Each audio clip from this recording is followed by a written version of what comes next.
বিসমিল্লাহির রহমানির রহিম। সুপ্রিয় দেশবাসী, বাংলাদেশ ইউনিয়ন পরিষদ প্রতিনিধিদের সম্পর্কে কিছু কথা না বললেই নয়। আপনারা জানেন,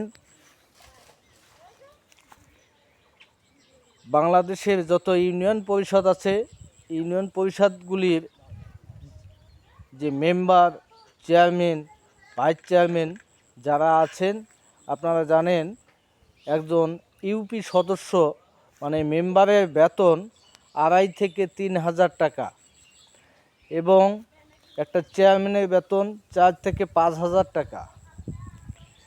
বাংলাদেশ গভর্নমেন্ট, আমি মনে করি, তারা চুরি বন্ধ করবে দূরের কথা, চোর শিক্ষা দেন এবং চোরকে বানান। এই কারণে বলবো, একটা ইউপি সদস্য, একটা ওয়ার্ডের জনপ্রতিনিধি, সে যদি মাসে 10টা বিয়ের দাওয়াত খান, 1,000 টাকা করে দিলেও তাকে 10,000 টাকা গুনতে হয়, কিন্তু তার বেতন 3,000 টাকা। একটা গরিব মিসকিন অসহায়ের পাশে যদি দাঁড়ান, ওইখানে তাকে ভর্তুকি দিতে হয়। একজন মানুষ বিয়ের মেয়েকে বিয়ে দিতে পারেন না, তার জন্য মেম্বারকে বলেন আমাকে একটু সহায়তা করুন, কিন্তু মেম্বারের বেতনই 3,000 টাকা। তিনি কি বাপের জমি বিক্রি করে দিবেন? জনপ্রতিনিধিত্ব করা চারটিখানি কথা নয়, কথা না বললেই নয়। আপনার একটা মেম্বারকে যদি একটা গরিব মানুষের ছেলে এসে বলে, মেম্বার ভাই, আমি পরীক্ষা দেব, আমার ফির টাকা নেই, আমি রেজিস্ট্রেশন করব, আমার টাকা নেই, আপনি মেম্বার মানুষ, আমাকে কয়েকটি টাকা দেন, তারপরেও নিম্ন হলেও তাকে 3 থেকে 4,000 টাকা গুনতে হয়। কিন্তু এই মেম্বারের বেতনই 3,000 টাকা, তাহলে কি সে বাপের জমি বিক্রি করে দিবেন? আর একজন চেয়ারম্যান, একটা ইউনিয়নে 10 থেকে 12টা, 8টা, 9টা ওয়ার্ড থাকে, একটা পুরা ইউনিয়নের সে চেয়ারম্যান, তার বেতন 5-6 হাজার টাকা। এই চেয়ারম্যানের কাছে নানান রকম মানুষ এসে আবদার করে, কিন্তু তার বেতনই তো 5-6 হাজার টাকা, সে কোথা থেকে দিবেন? নিশ্চয় সে ইতিমের টাকা পয়সা মেরে খাবেন, নিশ্চয় সে গম চুরি করবেন, নিশ্চয় সে রেড ক্রিসেন্ট সোসাইটির টাকা আত্মসাৎ করবেন। এসব করেই তো তাকে দিতে হবে।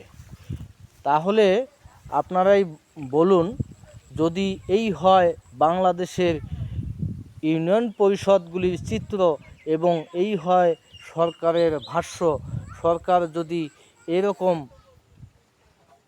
ভাবে একটা ইউনিয়ন পরিষদের জনপ্রতিনিধিত্বের বেতন নির্ধারণ করেন, নিশ্চয় তাকে চোর, ডাকাত, বাটপার হতে হবে।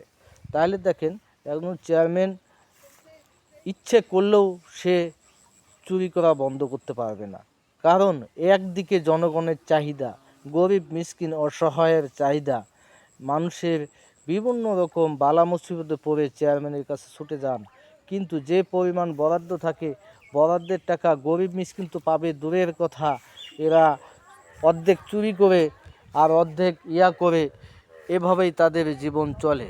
তা আমি বলবো, একটা ইউপি সদস্যের বর্তমান যে দ্রব্য মূল্যের যে বাজার, সেই হিসেবে সর্বনিম্ন 25 থেকে 30 হাজার টাকা বেতন হওয়া উচিত। আর একজন চেয়ারম্যানের 40 থেকে 50 হাজার টাকা বেতন হওয়া উচিত। একজন ভাইস চেয়ারম্যানের 25 থেকে 30 হাজার টাকা বেতন হওয়া উচিত। তা না হলে তাদের চুরি বন্ধ করা তো দূরের কথা, চোর থেকে তারা ডাকাতে পরিণত হবে, ডাকাত থেকে তারা মাফিয়াতে পরিণত হবে। এই যদি হয় বাংলাদেশের চিত্র, তাহলে আপনি চুরি ডাকাতি বন্ধ করবেন কেন, কিভাবে? আপনি বলেন সরিষা দিয়ে ভূত খেদাবেন, সরিষার মাঝেই ভূত লুকিয়ে আছে। এভাবে চলতে থাকলে বাংলাদেশ চোর ডাকাতে ভরে যাবে। তাই বলছি, যে যতটুকু প্রাপ্য তাকে ততটুকু প্রাপ্য দেন, তাহলে এই দেশ সমাধান হবে, মানুষ সুবিচার পাবে। এই জন্য চেয়ারম্যান মেম্বার যদি কোথাও বিচার করতে যান, ওখানে লিগ্যালকে আনলিগ্যাল করে ফিডিং খান, 15 থেকে 20 হাজার টাকা আদায় করেন, কোথাও কোথাও লক্ষ লক্ষ টাকা কি করবেন? তার তো একজন চেয়ারম্যান, মেম্বার, ভাইস চেয়ারম্যান, তাদের তো নুন আনতে পান্তা ফুরায়।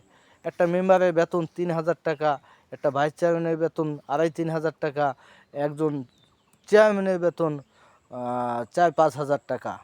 তাহলে তারা চুরি করবে না? কি করবে? আঙ্গুল চুষবে? অবশ্যই তারা চুরি করবে। তাদেরকে তো বাঁচতে হবে। চোখের সামনে অনেক দেখেছি চেয়ারম্যান মেম্বাররা জমি জায়গা বিক্রি করে তারা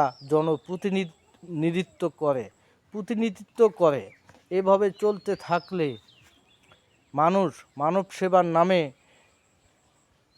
বিকলঙ্ক হয়ে পড়বে। মানব সেবা তো দূরের কথা, চোর ডাকাতে পরিণত হবে। চোর থেকে ডাকাত হবে, ডাকাত থেকে মাফিয়া হবে। এভাবে এ দেশ চলতে পারে না। তাহলে চোর ডাকাত সন্ত্রাসী আমরা কমাবো তো দূরের কথা, দিন দিন বেড়েই চলবে। এভাবে চলতে দেওয়া যায় না। তাই বলছি, বাংলাদেশ সরকারের সুদৃষ্টি আকর্ষণ করছি, আপনারা বিশেষ করে ইউনিয়ন পরিষদের ব্যাপারগুলি দেখবেন। সবাই ভালো থাকবেন, সুন্দর থাকবেন, সবার সুস্বাস্থ্য দীর্ঘায়ু কামনা করছি। আল্লাহ হাফেজ।